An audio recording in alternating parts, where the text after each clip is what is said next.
Auntie, brothers and sisters, just walking up to the lectern this very moment, I recalled our very early speakers' classes. I hadn't ever thought of those for a long, long time. But here I am, standing in front of the order, without notes, with not too much trepidation. And, well, I must thank Bhante for initiating those speakers' classes, which I think were probably in late 69, early 70. I was absolutely terrified when he gave me a 20-minute talk on the middle way to give to our speakers' class. I'm still a little nervous, but thank you, Bhante, for those speakers' classes. And I think perhaps we should initiate them in centres if and when necessary. I would like to follow on a little bit from what I said yesterday evening. As I mentioned then, my recollection is that Bhante spoke very much in terms of the development of the FWBO, the development of the Friends, rather than the development of the order. This was in the very early days. And when I came along, we were holding classes in number 14 Monmouth Street. It wasn't many months when the lease of number 14 Monmouth Street, which was a shop called Sakura, expired.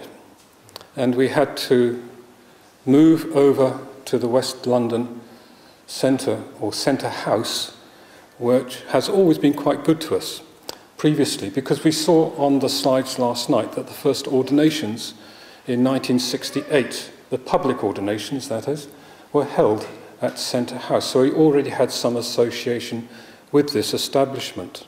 It was run by a gentleman called Christopher Hill, rather autocratically, but the centre itself was dedicated to the New Age. So we fitted in sort of quite well. And I remember Centre House with a great deal of affection, because it was in Centre House that all the major series of lectures, as far as I can remember, were recorded. The Buddha's Noble Eightfold Path, the 2 Higher Evolution series. And I'm told they're coming back into fashion, and I'm pleased to hear that. And the Bodhisattva ideal. Then there were also individual lectures. This evening, Bhante mentioned that on one occasion he gave a very, very good talk on dana, which had no effect whatsoever on the dana bowl at the end of the evening. But we considered it a sort of home, and people knew where to come to when they were responding to our advertising. But there came a point when we couldn't use Centre House any longer. The lease there, for one reason or another, which I can't remember, expired as well.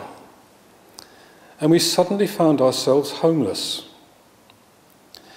And when we speak about the FWBO, I wonder how many of you realise that it was actually quite a close-run thing. Because when we found ourselves homeless, we also found ourselves without a means of communication. We couldn't, as it were, contact people week by week as to where we're going to be holding the next week's classes. And this happened, in my recollection, for quite a number of weeks. Some weeks we would be in this particular place, maybe 3 or 4 weeks. That would finish and we'd have to move on to another establishment, another premises for 2 or 3 weeks, maybe 1 week.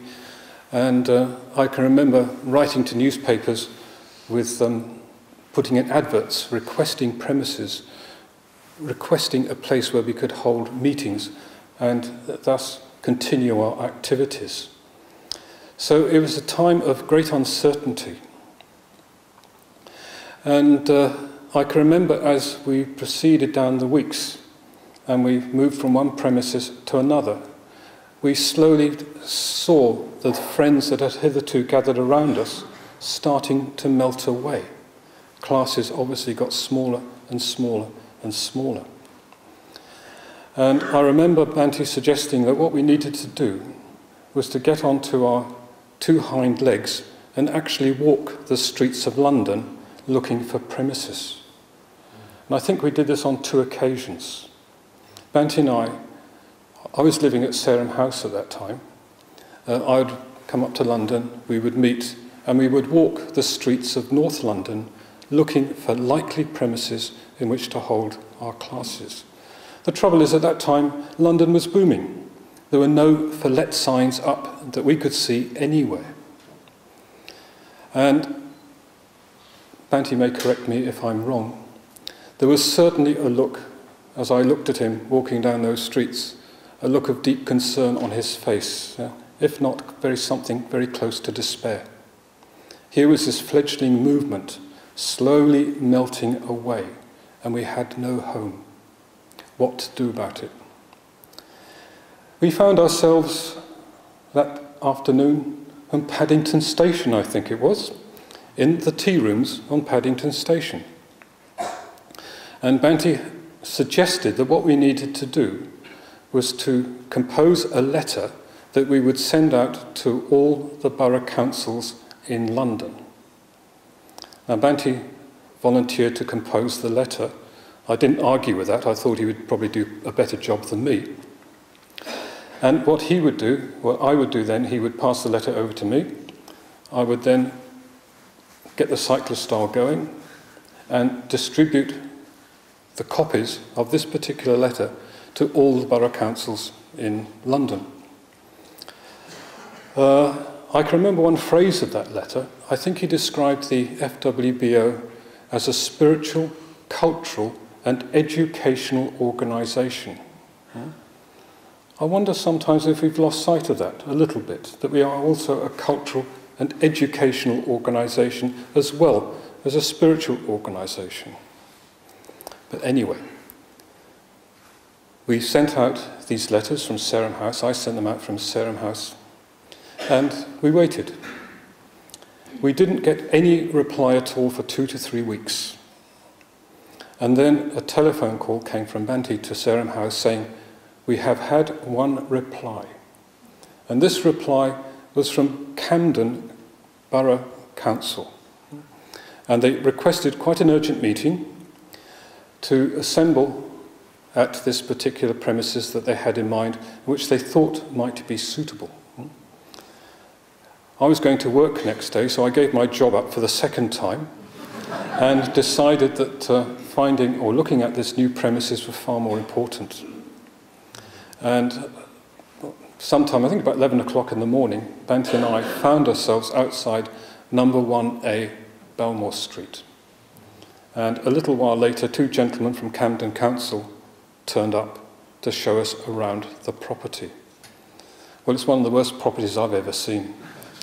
It was simply a very simple construction, no right angles in the place, one up, one down, a loo in the corner, and that was it. It had been used as an old piano factory. The place was semi-derelict, but as they say, it had potential. So we thanked the gentleman for showing us around, and we stood on the pavement outside. And I remember Bhante just looked to me. He said, "Can you do it?" And I said, well, we'll give it a go. So we signed the lease, which was very, very reasonable. I had a home instantly, because I decamped from Sarum House. I moved up that next day to take possession. There's a whole story there. But the interesting thing is that that very week we were able to recontinue our classes. A couple of cloths over a couple of apple boxes for a shrine, and that was it, really. But classes continued non-stop, I think, all through that very unsettled period where we didn't have a home. As the news got around that we had at last established our own home, all the people, or many of the people who had sort of melted away, started to reappear, just by magic. Yeah? And before long, classes were thriving. And I think the next major series that was delivered through the auspices of the FWBO at number 1A Belmore Street was the Tantric series. A very important series indeed. Yeah? But I remember particularly the fun and games we had in renovating this building while we were also conducting classes. We had the biggest tea counter of any centre that I've ever seen. Yeah? Basher the Cat springs to mind. and I was installed in a caravan in the backyard. But the point I want to make this evening, that it was indeed a close-run thing. And had that period of uncertainty gone on for much longer, I do wonder if we would have had a home at all, or even if eventually there would have been an FWBO. Though I hasten to add that Bhante has said on occasion that if the whole thing had collapsed, we would have started again. I'm prepared to go along with that. I recall particularly Ratnapani helping me on the renovation of that centre. I'd just like to bring him to mind tonight because he was crucial in keeping my spirits up during that particular period. And also Dhruva, Dhruva Marty? Is he here this evening? Marmaki's son. Well, he came to reinstall the wiring of that centre, which was pretty shot, and it needed reinstalling. But because he was an electrician, he reinstalled the wiring. That enabled us to have hot water. The hot water enabled us to have a cup of tea, and without a cup of tea, you've got no FWBO. Therefore, Dhruva Marty, in a way, is responsible for us, funny enough, being here this evening. I also want to bring to mind Gina Mitra. Are you here? No? Ex-Nicholas Soames. Yeah.